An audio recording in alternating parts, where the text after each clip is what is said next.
on en est à notre 4e jour de grève avec les gestionnaires de la direction des finances et de la commande publique.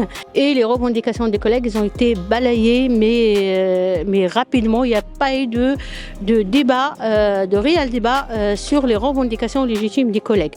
Alors, les conséquences, ils sont directement sur le service public qui n'est pas rendu pendant que les collègues sont en grève. Donc, le service public n'est pas rendu. On sonne, on demande à l'agent d'accueil de nous ouvrir et nous dit explicitement qu'il ne peut pas nous ouvrir parce que ce sont les consignes qu'il a eues. Nous sommes aussi inquiets pour notre collègue l'agent d'accueil parce qu'on lui donne des consignes qui sont contraires au droit. Maintenir les collègues dans ce mouvement de grève avec la perte de salaire, avec tout ce qui suit, oui, on a l'impression qu'ils veulent nous épuiser. La santé mentale des agents est en danger. Nous avons décidé de venir au commissariat et porter plainte pour discrimination. Donc nous avons porté plainte contre la municipalité pour discrimination.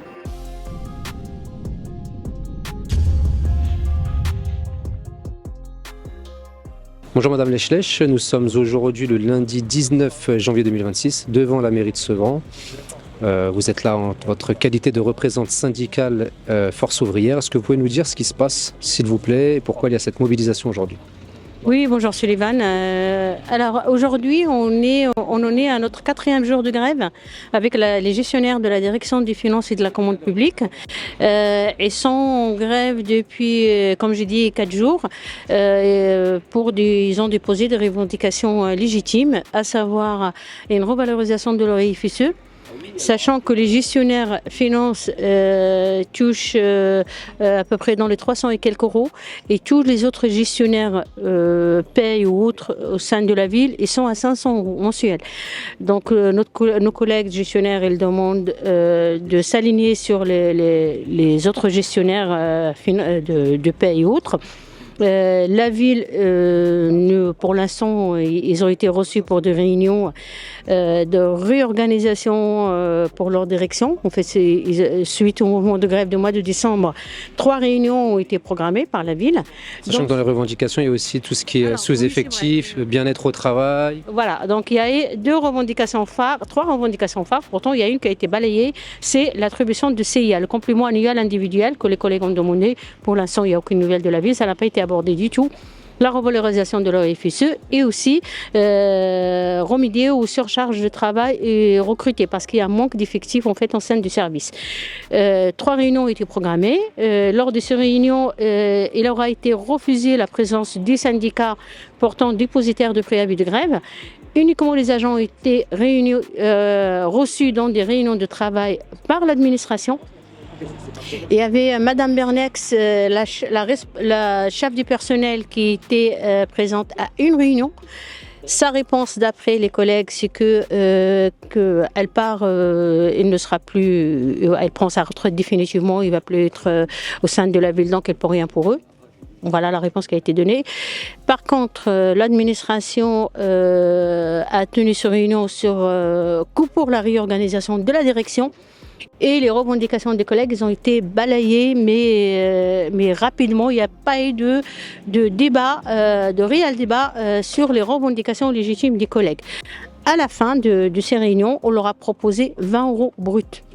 Alors, il faut savoir que les collègues, ils demandent l'écart entre leur FSE et les FSE des gestionnaires. C'est un écart de 130 euros net. Donc la ville leur propose 20 euros bruts. Nous avons écrit au maire à plusieurs reprises. Monsieur le maire ne nous a pas reçus, on n'avait pas de nouvelles. On était obligé de faire cette mobilisation aujourd'hui.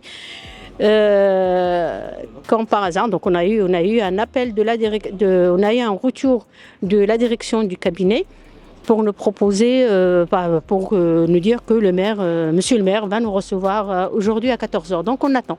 Alors c'est un service qui comporte combien de personnes et sur ce nombre de personnes, combien sont en grève ?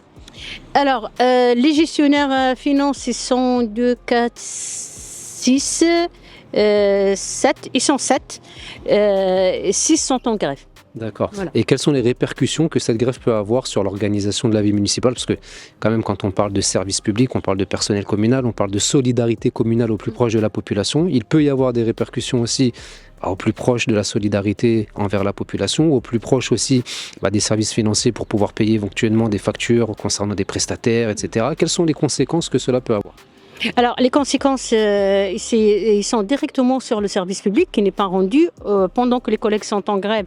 Donc, le service public n'est pas rendu, il n'y a pas de mandatement. Ce sont des agents qui font le mandatement pour payer les entreprises. Les gros chantiers qu'on a aujourd'hui en cours, à savoir la piscine, le commissariat et plein d'autres chantiers. Donc, il y a un risque d'impact sur ces chantiers-là, puisque les factures ne seront pas mandatées. Les collègues ne font pas ils font des titres de recettes pour les caisses de la ville. Donc, s'ils ne font pas de titre de recettes, on ne peut pas non plus avoir de l'argent dans les caisses de la ville. L'impact, il est directement sur les finances de la ville et sur le service public. Et aussi, c'est un impact lourd sur la mentalité, enfin sur l'état des agents, parce que c'est jamais agréable d'être ignoré comme ça, d'être en grève depuis 3-4 jours et ne pas être reçu, ne pas être entendu. Les collègues, ils ne décolèrent pas. Ils ne décolèrent pas et ils n'ont pas l'intention de lâcher prise et ils iront jusqu'au bout de ce mouvement s'ils ne sont pas entendus aujourd'hui. Finance en grève, finance en colère. Monsieur le maire, recevez les agents en grève. Monsieur le maire, on vous attend depuis 14 heures. Recevez les agents. Le service public est bloqué. Monsieur le maire, recevez les agents. A few moments later. Il est exactement 14h51. Nous sommes toujours devant la mairie. Le rendez-vous était prévu pour 14h. Exactement. Toujours pas reçu. Qu'est-ce qui se passe ? On n'en sait rien parce qu'on a contacté, on sonne, on demande à l'agent d'accueil de nous ouvrir et il nous dit explicitement qu'il ne peut pas nous ouvrir parce que ce sont les consignes qu'il a eues. Donc on ne peut pas entrer dans le bâtiment et on attend devant. La réunion était prévue pour 14h et à cette heure-ci, on n'est toujours pas reçu. Je trouve que c'est dommage parce que les agents ils sont en grève depuis 14h et là, ils sont debout depuis 1h. Ce matin, ils étaient aussi en mouvement. Ils sont fatigués. On aurait pu les laisser entrer à une salle d'attente au sein de l'hôtel de ville. On aurait pu attendre là-bas, mais non, décision arbitraire de ne pas nous laisser entrer dans le bâtiment de l'hôtel de ville. Alors, je tiens à préciser qu'il y a une personne extérieure qui est venue pour déposer un courrier. La porte lui a été ouverte. Nous avons sonné 5-6 minutes après pour savoir où ça en était. J'ai demandé personnellement à ce que les agents puissent être accueillis dans la partie publique de la mairie parce qu'il y a des chaises et les personnes sont un peu fatiguées. Et on m'a dit explicitement non, j'ai comme consigne de ne pas vous laisser rentrer dans la mairie. Donc j'ai dit que ça soulevait une problématique de droit parce que là on parle de la partie publique. J'ai dit qu'il n'y aurait pas de trouble à l'ordre public, pas de cris, pas de slogans, juste une manière d'attendre patiemment alors que ça fait 50 minutes qu'on aurait déjà dû vous recevoir. Et là, il y a une problématique de droit parce que comment se fait-il que des personnes de la population lambda puissent avoir accès à la mairie, mais qu'on empêche l'accès aux agents accompagnés de leurs représentants syndicaux dans la partie publique. Donc, encore une fois, ça met l'agent d'accueil dans une situation très conflictuelle parce qu'elle a des ordres mais qui sont contraires à la loi. J'ai dit que j'en tirerais les conséquences, donc elle est actuellement en train d'appeler sa hiérarchie pour savoir quelle position adopter. Comment vous prenez ce fait ? On le prend comme une insulte, comme encore une autre marque de mépris. Nous sommes aussi inquiets pour notre collègue, l'agent d'accueil, parce qu'on lui donne des consignes qui sont contraires au droit, d'après vous dire, parce que moi, voilà, donc, et aujourd'hui, il ne faut pas que ça lui retombe dessus. On met la chose sur la place publique. Hors de question que ça retombe sur notre collègue, il est pour rien. On lui donne des consignes qui sont contraires au... Voilà. Alors pour apporter la précision juridique pour les personnes qui pourraient se poser des questions, le fait pour une personne dépositaire de l'autorité publique ou chargée d'une mission de service public, là en l'occurrence le maire ou ses adjoints, de refuser le bénéfice d'un droit accordé par la loi. Donc là, le droit accordé par la loi, c'est le pouvoir rentrer dans la partie publique de la mairie. Le fait de nous le refuser, c'est constitutif d'une discrimination en vertu de l'article 432-7 du Code pénal. Bah, exactement, surtout que nous, on est un syndicat, c'est le syndicat majoritaire, on représente la majorité des agents de la ville de Sevran. On vient pour une rencontre avec le maire dont le rendez-vous nous a été donné par son cabinet ce matin. Ils nous ont dit 14h, on est là à 14h, pacifiquement, on casse rien, on brûle rien, on fait pas de bruit, on porte rien au trouble, enfin, on n'est pas dans un trouble d'ordre public, on attend pacifiquement. Mais le fait d'attendre comme ça, je trouve que c'est dommage en fait, parce que on aurait été reçus à 14h, les négociations auraient duré 1 heure et demie, à 15h, 15h30, les collègues auraient repris leur travail et on aurait pu reprendre notre mission de service public. Là, cette prise d'otage du service public, juste parce qu'il y a cette volonté de continuer à mépriser les agents et à ne pas les respecter, je trouve que c'est encore...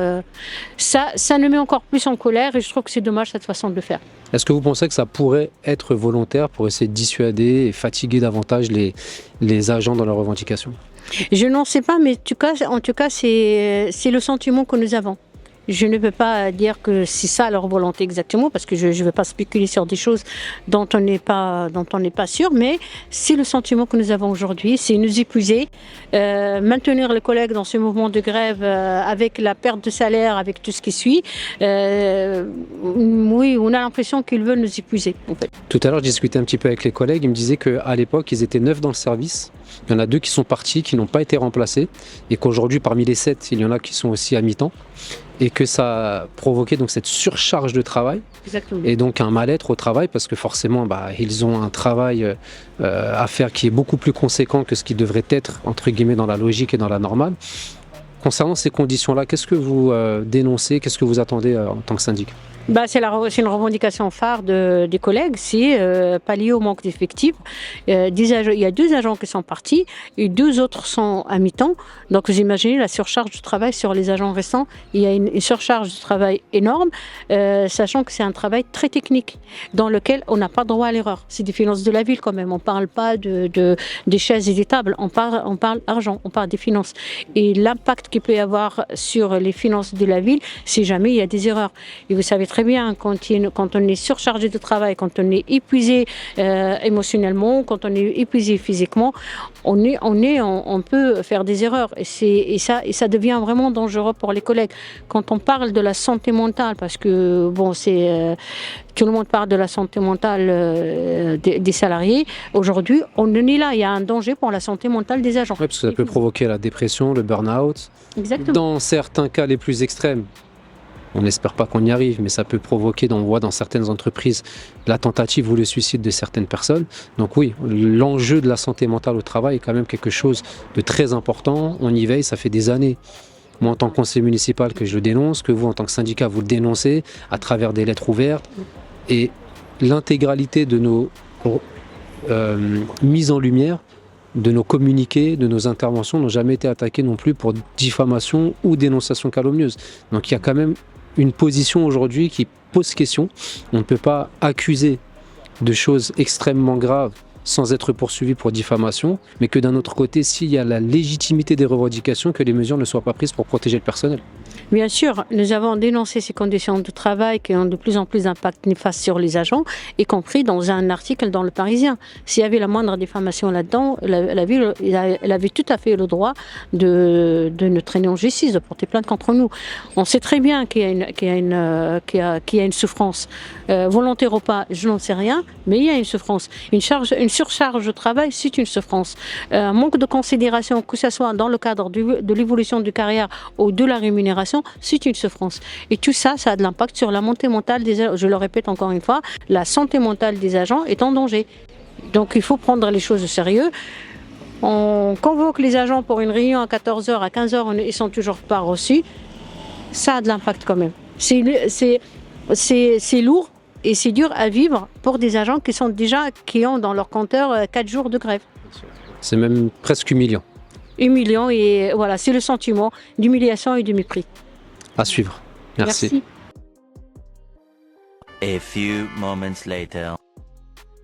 Alors, nous sommes devant le commissariat. Pourquoi et comment? Alors, nous avons attendu jusqu'à 15h15, alors qu'on avait rendez-vous avec monsieur le maire à 14h. une heure proposée et fixée par son cabinet.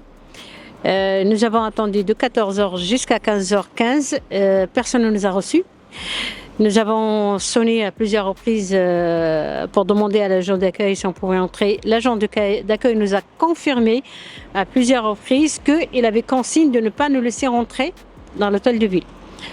Nous avons constaté que plusieurs personnes sont rentrées pour déposer un courrier ou autre, mais l'accès à l'hôtel de ville nous a été strictement refusé à nous, en fait, le syndicat avec les agents. Du coup, comme ils nous ont refusé ce droit d'accéder à la partie publique de l'hôtel de ville, nous avons décidé de venir au commissariat et porter plainte pour discrimination. Donc nous avons porté plainte contre la municipalité pour discrimination. Alors c'est que nous sommes venus avec les agents du personnel et vous, en tant que représentante syndicale, avez déposé plainte pour discrimination administrative sur les fondements, comme je disais tout à l'heure, de l'article 432-7. Nous avons été très bien et très rapidement accueillis par les agents du commissariat. Nous les en remercions. Quelles sont les suites que vous comptez donner à cette plainte, à ce signalement? Tout à l'heure, vous me disiez peut-être pouvoir alerter le département au niveau du syndicat. Qu'est-ce que vous envisagez? Donc cette plainte, bien sûr, nous avons pris la copie de cette plainte et nous allons l'envoyer à notre groupement départemental Force ouvrière. Nous allons l'envoyer aussi à la Fédération des services publics de santé IFO et nous allons certainement l'envoyer à notre avocat et voir quelles sont les poursuites judiciaires qu'on peut entamer pour dénoncer cette discrimination. Et je pense que cette discrimination, ça reste comme à penser à moi, cette discrimination est dirigée vers nous parce que voilà, on est connu comme représentant du syndicat IFO. Sachant que moi-même, je suis en procédure contre le maire Stéphane Blanchet pour discrimination sur la base du même article, mais à raison des opinions politiques. Une vingtaine de personnes se sont faites auditionner dans le cadre d'une information judiciaire. L'enquête est clôturée, devrait y avoir une décision très prochainement. Donc malheureusement, il est coutumier du fait. Ce n'est pas la première fois que des poursuites sont engagées, en tout cas, contre le maire de Sevran pour discrimination administrative. Oui, j'aimerais aussi dire que la plainte a été déposée au nom du syndicat IFO. Je suis représentante du syndicat. Les agents qui étaient au rassemblement devant la mairie se tiennent à disposition de l'enquête pour témoignage également. Et nous suivrons l'enquête, on va voir comment ça va se dérouler. Et j'aimerais juste dire que c'est un jour vraiment triste pour le dialogue social. C'est vraiment triste. C'est triste et c'est humiliant et c'est méprisant. C'est insultant d'être traité de la sorte. Et vous me disiez tout à l'heure que parmi la délégation du personnel communal, il y avait un jeune de 22 ans. Vous parliez de l'image qu'il pourrait avoir du service public. Oui, franchement, ça ne donne pas envie. Ça ne donne pas envie de s'investir dans le service public vu comment les agents sont traités. Et c'était une très très mauvaise image qu'on donne en fait, pas nous, mais la municipalité qui donne du service public. En espérant que les autorités judiciaires le rappelleront à l'ordre et permettront de faire en sorte que ce genre d'événement ne se reproduise plus à l'avenir. Je vous félicite pour votre mobilisation, pour votre courage et on se dit à bientôt pour la suite du dossier. Je te remercie pour ton soutien et à suivre. Merci.